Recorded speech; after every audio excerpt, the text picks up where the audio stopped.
پہلے اپنے نسب پر تو غور کرو، پھر علی کے پاس آنا۔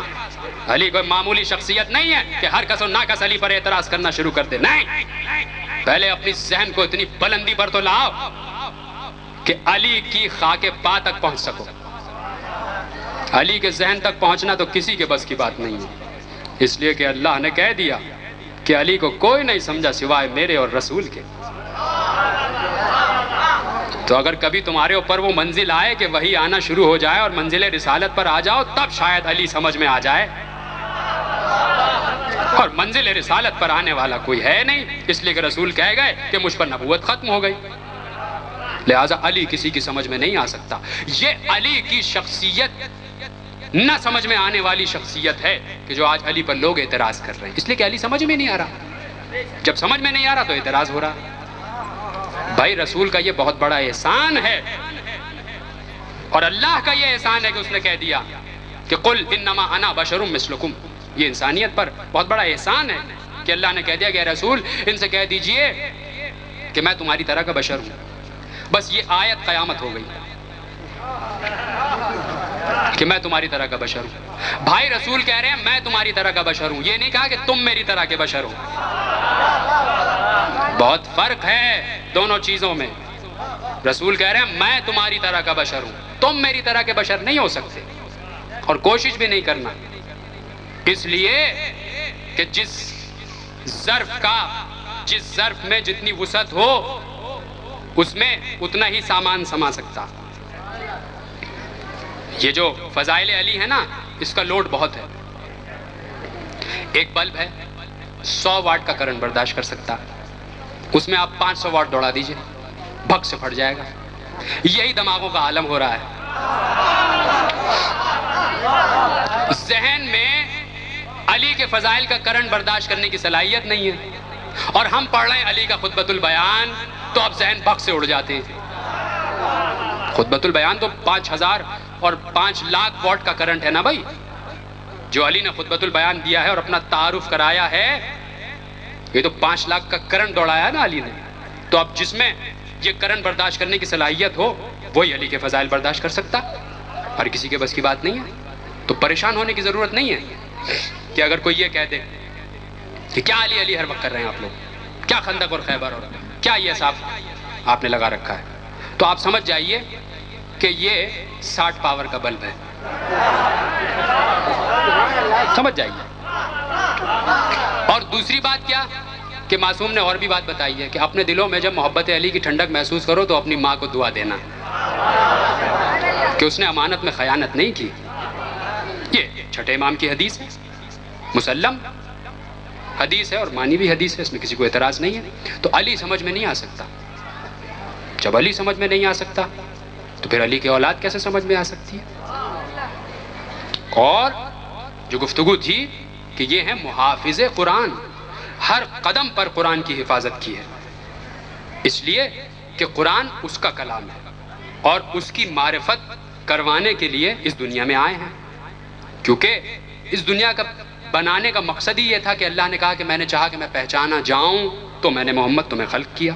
تو اب محمد کا اور آل محمد کا بنیادی مطمع نظر اور بنیادی تعلیم یہ ہے کہ اس کی معرفت بندوں کو حاصل ہو جائے، لہذا اس کے کلام کی حفاظت بہت ضروری ہے۔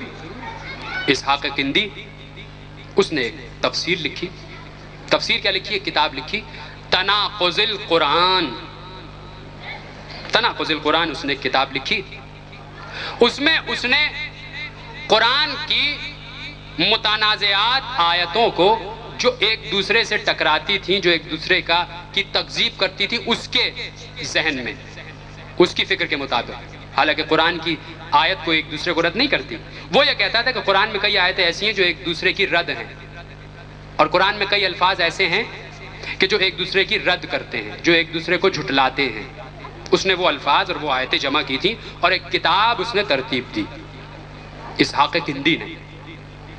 اور جب میرے اور آپ کے 11ویں امام حسن عسکری تک اس بات کی اطلاع پہنچی علیہ الصلوۃ والسلام، جب ان تک اس کی اطلاع پہنچی، اب دیکھیے حفاظت کیسے ہو رہی ہے قرآن کی، کہ اسحاق کندی ایک شخص ہے اس نے تناقض القرآن ایک کتاب لکھی ہے جس میں اس کا یہ دعویٰ ہے کہ قرآن کے کئی الفاظ، کئی حروف اور کئی آیتیں ایسی ہیں کہ جو ایک دوسرے کی تکذیب کرتی ہیں، جو ایک دوسرے سے ٹکراتی ہیں۔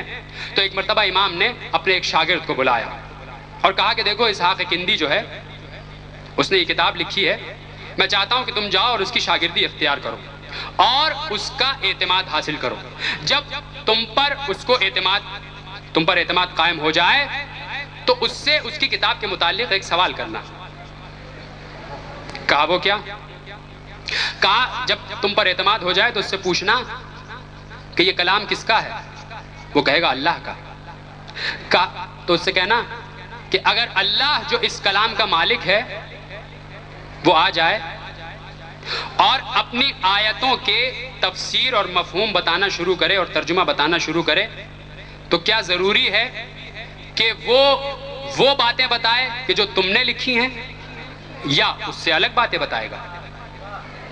تو وہ یہ کہے گا، اب امام بتا رہے ہیں، دیکھیں علم غیب بھی دے رہے ہیں ساتھ ساتھ، تو اسحاق کندی کہے گا کہ نہیں یہ ضروری نہیں ہے، چونکہ وہ کتاب کا مالک ہے لہٰذا اس کو زیادہ معلوم ہے کہ کس حرف کا، کس لفظ کا، کس آیت کا کیا مطلب ہے۔ تو پھر اس سے یہی کہنا کہ جب تو یہ کہہ رہا ہے تو پھر کیا ضروری ہے کہ جو تو نے مطلب لیا ہے آیت کا وہی مطلب اللہ کا ہے۔ اور اس سے یہ بھی کہنا کہ کیا لغت عرب میں کسی ایک لفظ کے کیا ایک ہی معنی ہیں یا کئی معنی ہیں؟ تو جب اسحاق کندی تک یہ لفظ پہنچے اور اعتماد حاصل ہوا اور اس نے یہ بات کہی تو اسحاق کندی کہتا ہے کہ تجھے اس رب کی قسم جس پر تجھے ایمان ہے یہ بتا کہ یہ بات تجھے کس نے بتائی؟ اس شخص نے کہا کہ یہ میرے اپنے ذہن کی پیداوار ہے۔ کہا کہ میں اس بات کو ماننے کے لیے تیار نہیں ہوں، میں تجھے پھر قسم دیتا ہوں کہ بتا تجھے کس نے یہ بات بتائی۔ تو کہا کہ مجھے ابو محمد حسن عسکری نے یہ بات بتائی ہے۔ تو اسحاق کندی کہتا ہے خدا کی قسم یہ بات سوائے اہل بیت کے کوئی نہیں کر سکتا تھا، کسی کے ذہن میں یہ بات نہیں آ سکتی تھی۔ اس طرح حفاظت کی ہے قرآن کی، اور عجیب عجیب معجزے نہ صرف قرآن کی بلکہ عصمت انبیاء کی حفاظت کی ہے۔ قید میں تھے امام، 232 ہجری ولادت ہے اور 260 ہجری شہادت، کل 28 برس کی عمر ہے میرے امام کی۔ کتنی کم عمری ہے، جوانی 28 برس کیا عمر ہوتی ہے، 28 برس کی عمر میں شہادت ہوئی ہے۔ قید کر دیا گیا، 6 برس کل امامت کے تھے، باقی 22 برس اپنے پدر گرامی کے سائے میں رہے، 6 برس امامت کی ہے۔ قید میں تھے تو ایک عیسائی راہب، چونکہ قحط پڑا، پورے علاقے میں قحط پڑا، پورے ملک میں قحط پڑا، کہیں بارش نہیں ہو رہی تھی، تو ہر آدمی جاتا تھا دعا کرنے کے لیے، کسی کی دعا میں اثر نہیں ہوتا تھا اور بارش نہیں ہوتی تھی۔ تو عیسائی راہب آیا اور وہ ایک عجیب و غریب بات کرتا تھا کہ صحرا میں آ کر کھڑا ہو جاتا، ہاتھ بلند کرتا اور دعا کرتا، بس دعا ختم نہ ہوتی کہ بادل گھر کے آتے اور بڑی تیز بارش شروع ہو جاتی۔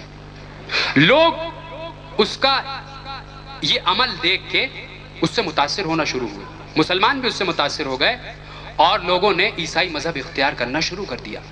ایک عجیب کیفیت ہو گئی، خلیفہ وقت کے لیے، معتمد کے لیے بہت عجیب کٹھن منزل آ گئی کہ اگر پوری امت مسلمہ عیسائی ہو جائے گی تو پھر میرے تخت کا کیا ہوگا؟ ابھی بھی اس کو دین کا خیال نہیں ہے، ابھی بھی تخت کا خیال ہے۔ تو پھر وہی یاد آئے، گو کہ قید میں ہیں لیکن اس کو معلوم ہے کہ یہ محافظ قرآن ہیں، لہذا بلاؤ، کہا ابو محمد کو بلاؤ۔ امام آئے، کہا کہ ایسا ایسا واقعہ ہے، وہ راہب دعا کرتا ہے اور بارش ہونا شروع ہو جاتی ہے، آپ اس کا کچھ کیجئے، آپ کے دین پر حرف آ رہا ہے، آپ کے اللہ پر حرف آ رہا ہے۔ دیکھیے دشمن بھی جانتا ہے کہ اللہ انہی کا ہے، اس کو بھی معلوم ہے کہ دین انہی کا ہے، دین کے وارث، دین کے مالک یہی ہے۔ یار آپ کے اللہ پر حرف آ رہا ہے، اس کی وحدانیت پر حرف آ رہا ہے، اس لیے کہ اگر عیسائی ہو گئے تو پھر تثلیث کے قائل ہو جائیں گے کہ خدا کے بیٹا ہے، پھر تو اس کی وحدانیت پہ شک ہو جائے گا۔ کہا کہ اچھا، اب جب یہ میدان میں آئے دعا کرنے کے لیے تو ہم بھی پہنچیں گے۔ ایک مرتبہ وہ آیا اور اس نے دعا کے لیے ہاتھ اٹھائے، امام سامنے کھڑے تھے۔ امام نے کہا کہ اپنے ایک صحابی سے کہا کہ دیکھو یہ جیسے ہی دعا کے لیے ہاتھ اٹھائے تو اس کے سیدھے ہاتھ کے انگوٹھے اور انگلی کے درمیان جو چیز ہو وہ اس سے چھین کے میرے پاس لے آنا۔ وہ شخص آگے بڑھا، جیسے ہی اس راہب نے دعا کے لیے ہاتھ اٹھائے تو اس کے انگوٹھے اور انگلی کے درمیان ایک چیز سیاہ رنگ کی پھنسی ہوئی تھی۔ وہ صحابی آگے بڑھا، اس نے وہ چیز اس کے ہاتھ سے اچک لی اور لا کے امام کو دے دی۔ اب امام نے کہا کہ اے راہب اب دعا کر، اب بارش کی دعا کر۔ اب اس نے دعا کو ہاتھ اٹھائے، وہ جو بادل آ چکے تھے وہ بادل بھی واپس چلے گئے۔ پھر ویسے ہی سورج نظر آنے لگا، وہ تمتماتا ہوا سورج، وہ تمازت آفتاب کی وہی گرمی۔ تو امام نے کہا اب بارش کیوں نہیں ہوتی؟ لوگوں نے کہا فرزند رسول کیا واقعہ ہے؟ کہا یہ اس کا معجزہ نہیں تھا، یہ اس کی کرامت نہیں تھی، یہ اس کا کوئی کمال نہیں ہے، بلکہ اس کے پاس بنی اسرائیل کے ایک پیغمبر کی چھوٹی سی ہڈی کا ٹکڑا موجود ہے۔ بنی اسرائیل 70,000 انبیاء کو قتل کر چکے تھے، انہی میں کہ ایک نبی کی ہڈی کا چھوٹا سا ٹکڑا موجود ہے، اور نبی کی ہڈی میں یہ خاصیت ہے کہ جب وہ زیر آسمان لائی جائے تو بادل گھر کے آتے ہیں اور بارش ہونا شروع ہو جاتی ہے۔ اس طرح حفاظت کی ہے اماموں نے اور ہادیوں نے۔